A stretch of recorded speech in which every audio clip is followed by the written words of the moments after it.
Good afternoon. Thanks everybody for joining us. We're here at the Lextran Board of Directors Finance Committee meeting. This is a subcommittee of our full Lextran Board of Directors. So I welcome everybody. If anyone at this point would like to make a public comment, I'll open it up to that. If you are here and you're having a challenge with the technology and would like to make a public comment, you can email Stephanie Hunt. That email is SHUNT@lextran.com, and we'll make sure to enter that into the public record if you have any public comment. So I'll just do one pass if anybody on the phone or web has any public comment. Okay, great. If there are any, you can use that email address and register a public comment. So I'll just do a quick roll call for the members of the Finance Committee. So George Ward, Present. Marcy Kruger Sidebottom, Present. thanks. Rick Chrisman. Okay, and then we have a number of Lextran team members who are on the teleconference. These are members who typically staff the Finance Committee, myself, Carrie Butler, the General Manager. We have Nikki Falconberry, she's our Director of Finance. Jill Barnett, our Assistant General Manager. And we also have technology support from Alan Jones and Fred Combs, who are coordinating this YouTube broadcast as well as the WebEx that we're using to present the slides. We also have Stephanie Hunt, whose email I mentioned earlier. She's our note taker. Stephanie Hoke is our finance manager. She's on the phone. And if there's any other Lextran staff on the phone, let me know and I can introduce you as needed. Okay, great. I think we'll get started. Mr. Ward, if there's any introduction that you would like, otherwise I'll get started, but I'll defer to you. Yeah, Marcy, this is mainly for your information. I've had a conversation with Nikki and Carrie about this meeting, and I asked Carrie if she'd start on slide 6 because the first 5 slides are very important information, and she'll go over that when we do the work group later on. But in order for us to have enough time to get through some of the numbers, I wanted to start on slide 6. And with that, I will turn it over to Carrie. Okay, great, thanks. I'm going to click through to slide 6. There may be a teensy delay, okay, in my screen. All right.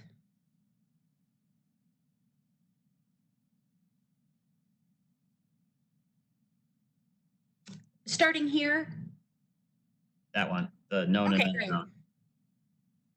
So I typically include in our budget presentation some variables or uncertain unknowns, things that we're not sure about. But I can say of all the transit budgets that I've done, this was one that was filled with the most uncertainty. We do have some things that are known and that we're aware of, and then some other things that are unknown.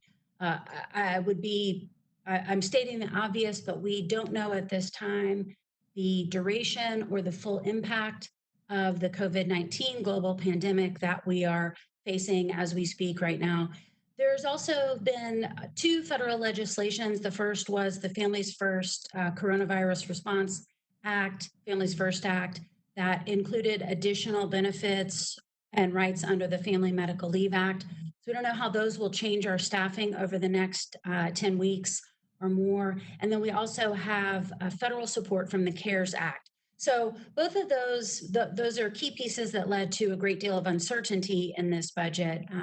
I want to recognize our team, especially for the work that they've done in response to this pandemic. I know that is something that we can count on, that we have accomplished. We know what our per trip paratransit cost is. We know what some of our contracted rates for service are. We anticipate and know that we'll see an increase in our health insurance. And we know that there's an increase in the auto liability based on the quotes that we've received thus far. In addition to this amount of uncertainty in preparing this budget, we're in the middle of our contract negotiations.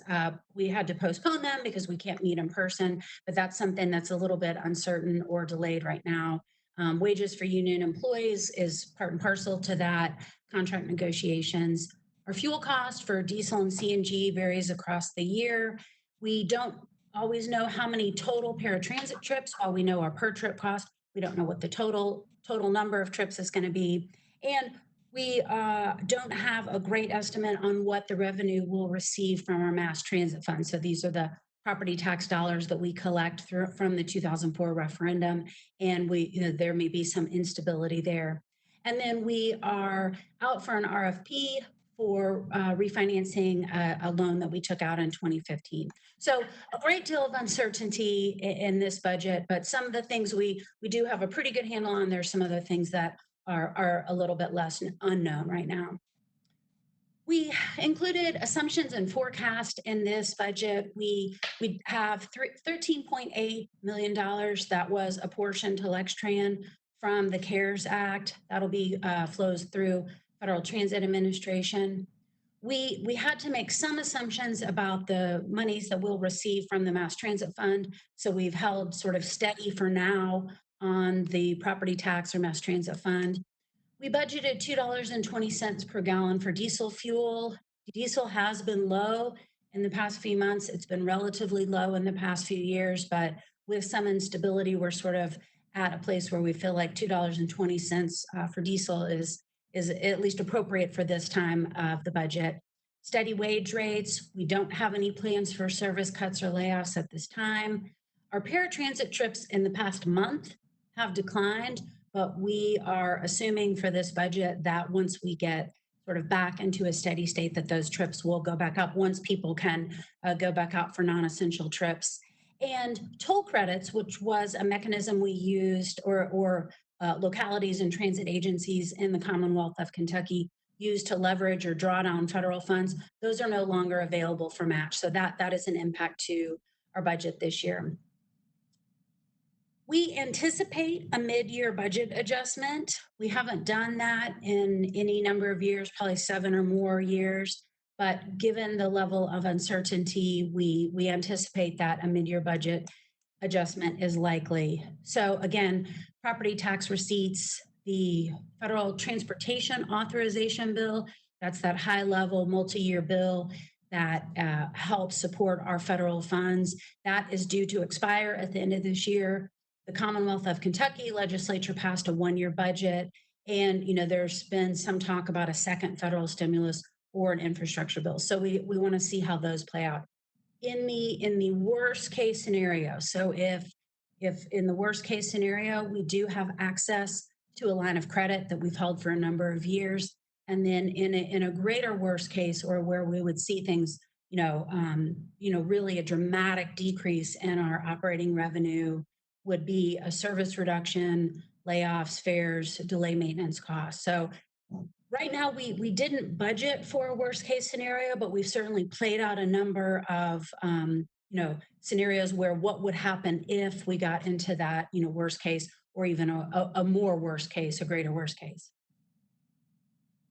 The 2021 budget summary, we're budgeting $29 million for total revenue, 28.8 in total expense. We've also been directed to have a $250,000 reserve from our mass transit fund. And then our total capital right now is 11.6. That's our fiscal year 2020 number. And then that 13.8 from the fiscal year 2020 CARES Act.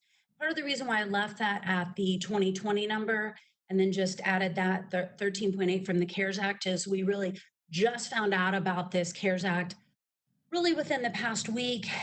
We've been in contact with Region 4, our Federal Transit Administration office, and looking on how they intend to allocate that or receive that revenue through the typical grant process, and working through some of the details on how we use that here locally. So this 5-year capital budget will take some refinement once we are made aware of how we will basically essentially use or allocate those resources from the CARES Act.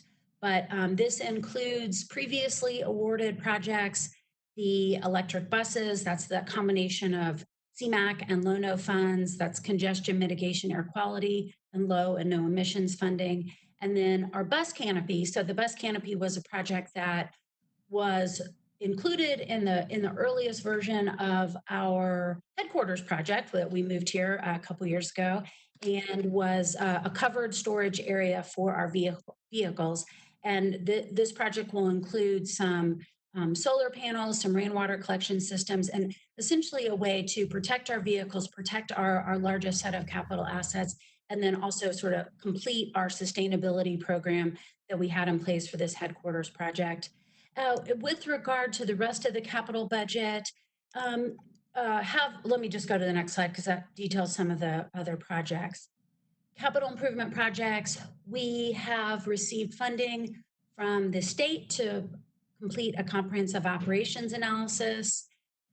That is well timed because in this worst case scenario, if we did have to lever, or if we did have to make more stringent service reductions, the comprehensive operations analysis which looks at all our routes, how our system is designed, will give us really great feedback or specific steps on what we might do to better allocate those resources that we have. Working on our very quick question. Yeah, sure. On that state planning funds, is that money that you already have in hand? It's a reimbursement grant, so we don't have I didn't get a check, but basically we'll spend that money and then we'll be reimbursed back from it. All right, thank you. That's correct, Nikki, right? Okay, she's shaking her head. Thank you. Fleet replacement plan, each year we want to make a effort to replace at least 4 to 5 vehicles. Been using grant funds in the past, and as I mentioned, we have some grant funds to do that. Our RAMP program, that's our rider amenities at many places. We've been leveraging $5310 and working with the city and state on making improvements to our sidewalks, boarding areas, benches. We plan to look at the transit center or start the transit center improvements that are tied to the Town Branch Trail project.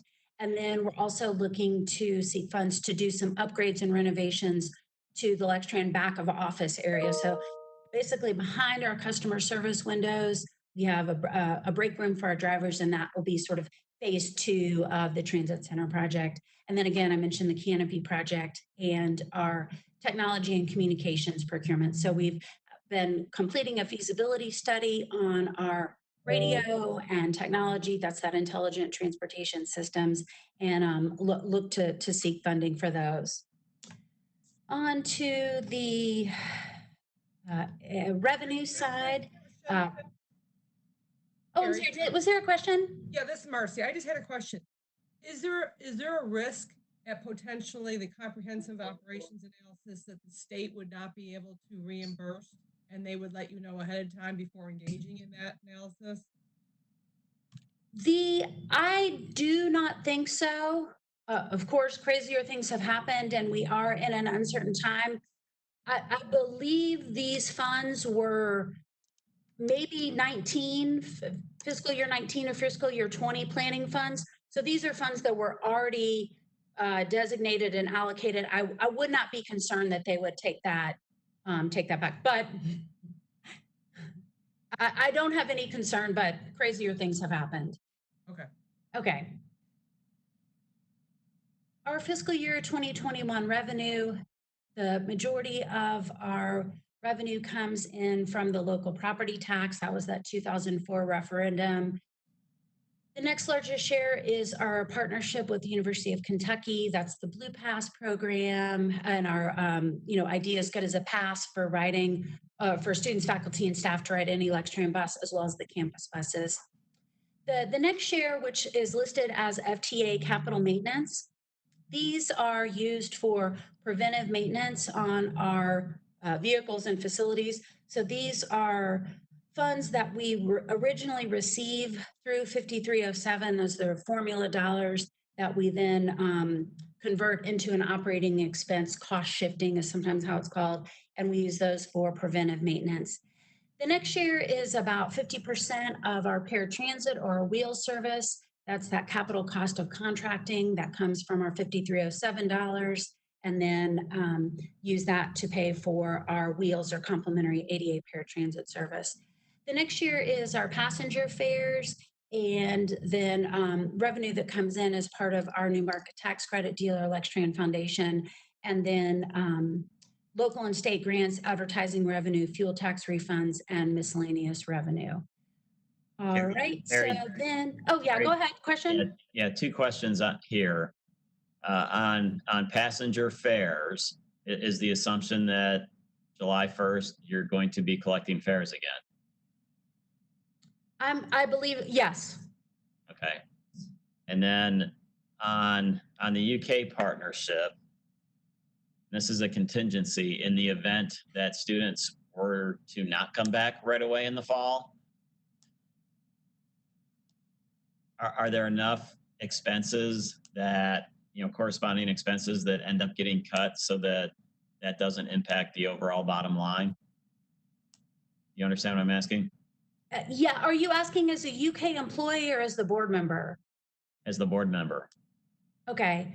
Um, yeah, so there's pretty much a commiserate or equal relationship between the service that we provide at UK and to some degree for the service essentially that we pay for. But again, that partnership with UK includes the ID as good as a pass for all of our routes, as well as some advertising funds that we access by branding the vehicles with the UK logo.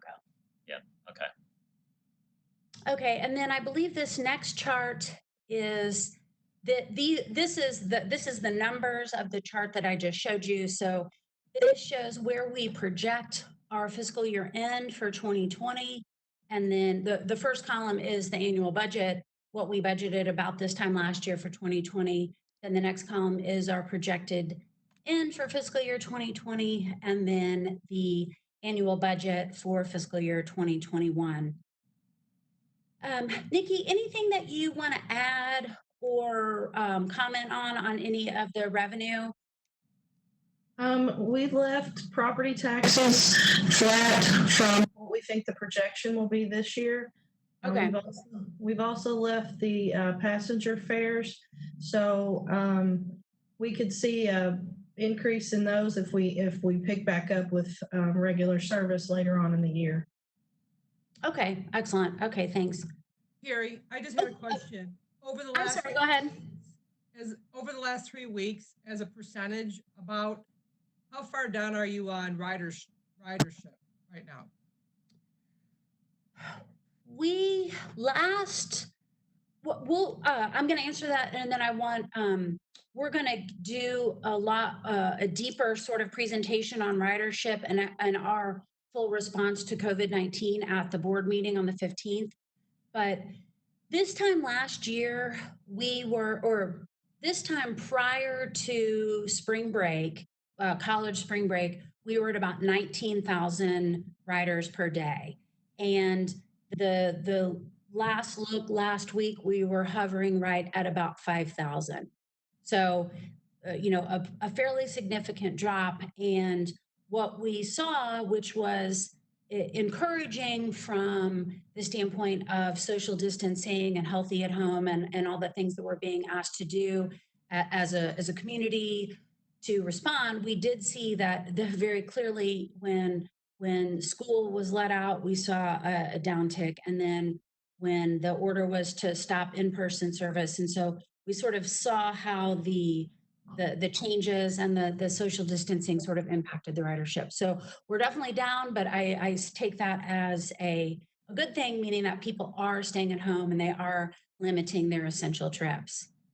So knowing that passenger fares is 5% of the fiscal budget that's being proposed, should we look at it that it may not return to normal by July 1 and make some assumptions that it might be reduced, maybe even into the fall? Sure, we can, and we can make an adjustment to lower those passenger fares. That it would be less than the 2020. It's hard to gauge right now what that percentage or what that decrease would be. I mean, I think we could look at maybe anticipating a number of months that we saw a decrease in ridership. But I think that's the challenge that we have is there is so much unknown, how long this will last, what will happen when we bounce back, or what will or won't happen when we bounce back. The one point that I will make that we have seen in the past is when unemployment rates rise, we see increased in ridership. Folks are, not buying cars. They're not spending money on gas. So sometimes we'll see a little bit of a relationship between higher unemployment and increased in ridership. I mentioned this morning that we, in 2009, 10, in that era, we saw two things happening: high unemployment and then also high fuel rates. So that was a high ridership time, but a challenge on transit agency budgets. So again, I don't know what that relationship will be between increasing unemployment, how long that unemployment might last. But if you would like, we can take probably not between now and 3 p.m., but we can take a look at maybe one adjustment where we take passenger fares maybe down a notch or two as far as what we'll be receiving. Yeah, I think that's a good thing to do. And this is a draft, so you can make adjustments to it after that meeting. And just from things that I'm hearing, when the economy or when it is okay to go back to work and those kinds of things, it's not going to go back at the same level. So, for an example, restaurants are still going to have to practice social distancing. So if they reopen, they're not going to be able to have as many people in the restaurant at one time, which means restaurant workers that ride the bus, there may not be as many of those. And I think in general the psyche of the American public is going to be, I still don't want to get near people yet. So there may not be as many visits to stores as maybe there would be in the past. So that's probably a good place to look at changing the revenue projection. I mean, we're gonna have restaurants and bars probably. I hate to say this, right? That's part of my Hmm. industry, but we're gonna see places closing that are just not gonna be able to make it through. So people aren't gonna need to get on a bus to get to work. I don't know. I think it's sometimes easier if you budget it down and you can always climb back up than to be in the midst of it and then try to figure out where you want to cut from. Just my thought. Right, right. Okay, will note that on the passenger fares. Then on to the expenses. The expense chart breaks out 34% are wages, 22% is our paratransit expense. So that's our wheel service, the ADA paratransit service, 20% of fringe benefits, materials and supplies, diesel fuel, contract maintenance, our lease expense to Lextran real properties as part of that new market tax credits transaction, property and liability, management fees, utilities. And then down, I have the footnote at the bottom on things that were about 1% or less in expense. So again, our biggest cost are wages, fringe benefits, and then that paratransit cost. And then on to the chart with the numbers, again, projecting our annual budget from 2020, the projected end from fiscal year 2020, and then that annual budget 2021 projection. Any questions on the expenses? Really, this was kind of the same apportionment that we see from year to year, where the wages, fringes, and paratransit expenses are the highest portion of our overall expense. That contract maintenance, it includes the work that we do. If sometimes we'll have a resolution where we've sent out for an engine repair or engine rebuild. Those are the kind of contract maintenance expense. Elevator servicing, plumbing, the other types of contracting services. Any questions or suggestions, directions on the expense side? Yeah, On the go ahead. wages, I'm assuming that you didn't increase the number of employees. Is that right? We did not. Okay, that's my question. Carrie, my question was just on dues, training and awards is a pretty good increase. what is that? Is that one specific initiative? Is it several initiatives? I'm just curious. Yeah, let me let Nikki respond to that, because what we did is we put a number of items in one category. Otherwise, they were too small to show. So, Nikki, do you mind to answer that one? Sure. We have added last year's safety banquet for our, we did a nice safety banquet for the employees that had not had any accidents, maintenance and operations for a period of time. And we paid for that out of miscellaneous funds last year. This year it's been moved to training and awards. That's also includes the customer service training that we had already talked about prior to this. I think back in the fall, we passed the resolution for the customer service training. So that's included in that number. So miscellaneous is going down 10,000, right? Yes. Well, that's 10 of it. The awards. The awards, yes, the awards is part of that, and then the expense is a lot lower, the projection, because all of the trips from March through June have been canceled. So some of those trips, the big trips fall usually in May, the big APTA American Public Transit trips. So that's why that came in so much lower. But there's really nothing really added to the training and awards other than, like I said, the safety banquet and the customer service training. Okay, thank you. Mm-hmm. Then this slide is our 5-year financial plan. Federal Transit Administration requires a 3 to 5 year minimum financial plan forecasting revenues and expenses or capital activities, operating activities, and revenue. And this, as I mentioned, with regard to the capital budget, or we have our CARES Act funding, as well as the financial services RFP for our loan with Fifth Third. I think this is also one that is in a great deal of flux. This was the last approved 5-year financial plan that we had. So sort of where we are right now. And then once we have more information about how the financial services RFP comes in, and then also that how we allocate or use that CARES Act funding, we'll be able to kind of update this financial plan. Nikki, were you trying to say something? No. Oh, I'm sorry. Okay. All right. One question on the 2020 numbers here. What kind of assumptions did you make between now and the end of the current fiscal year, as far as, are you going to charge fares again? And anything on the expenses side, like on the paratransit, did you keep that reduced? I'm just curious what assumptions went into that. Go ahead, Nikki.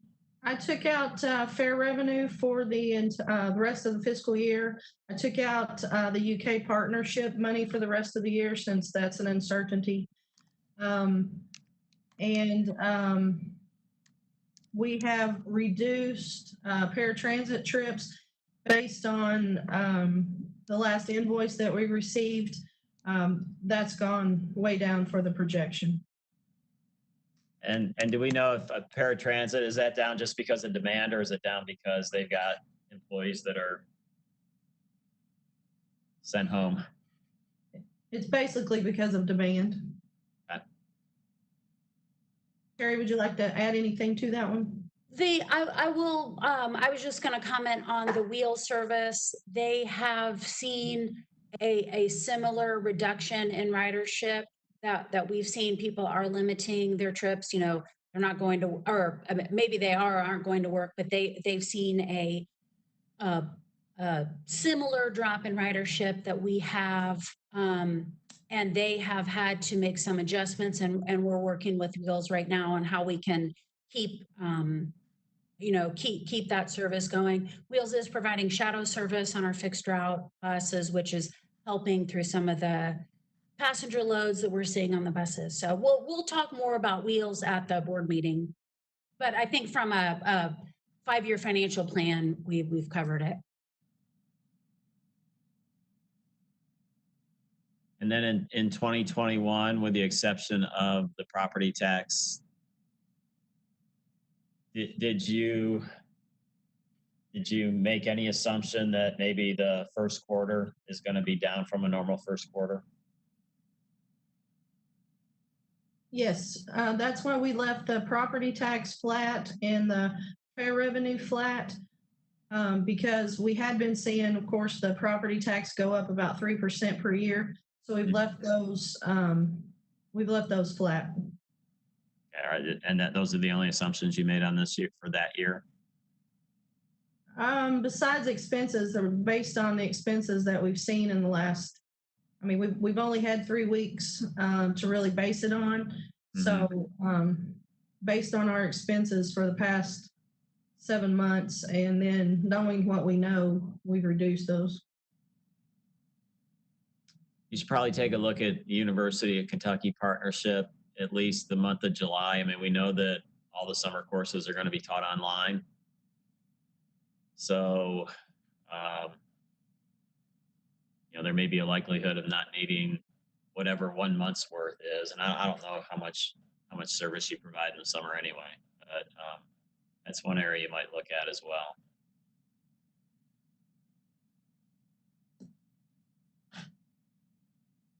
And for the 3 o'clock call, can you guys make this screen? I've got 2 computers, so I can blow it up on my other screen. But for the rest of the board members, can this be different and the header maybe go away so it's a little bit bigger on the page?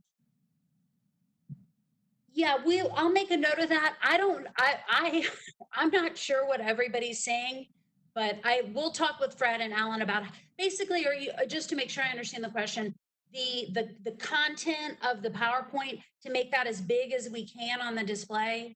Yeah, just because the 5-year, the numbers are so small. I've got 2 computers at my home, so I Right. can blow up my second computer larger, but I don't know if everybody else. George, can you see these numbers okay? Yeah, I'm on a laptop and they're small, but I can read them. Okay. Well, maybe what I can do is I'll just, for the 3 o'clock, I'll break this into 2 slides. And that might help a little bit. It probably would. Yeah, I mean, what I'm seeing right now, I'm sure is totally different because I've got my presenter view and everything. Right. So, well, that's a good note. We'll break it up into 2 slides. Okay. Okay. All right. Well, any other questions? I'll send you a picture of what I'm seeing when we're done. Okay. Marcy, do you have any other questions? No, just nice job and thank you for all the time and effort that goes behind putting these together. I know it's a arduous task, so thank you. Yeah, thank you. Yeah, we dug in a little deeper on a earlier conversation, and I echo the thanks, because I know that this is, well, I know putting the budget together every year is a challenge, and this year is like no other. So, the different time, and then all the different suggestions of assumptions that need to be looked at.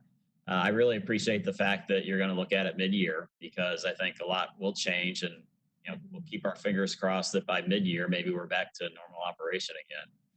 And I'm in agreement with comments made by Marcy and obviously mine on some of the revenues. So take a look at those as well on the passenger fares, and maybe knocking down UK just a little bit. All right. All right. Well, thanks, everybody. Thanks for the folks that are joining on other medias and such. And we will talk again at 3 p.m. Excellent. Thanks. Thank you. Okay. Bye. Bye.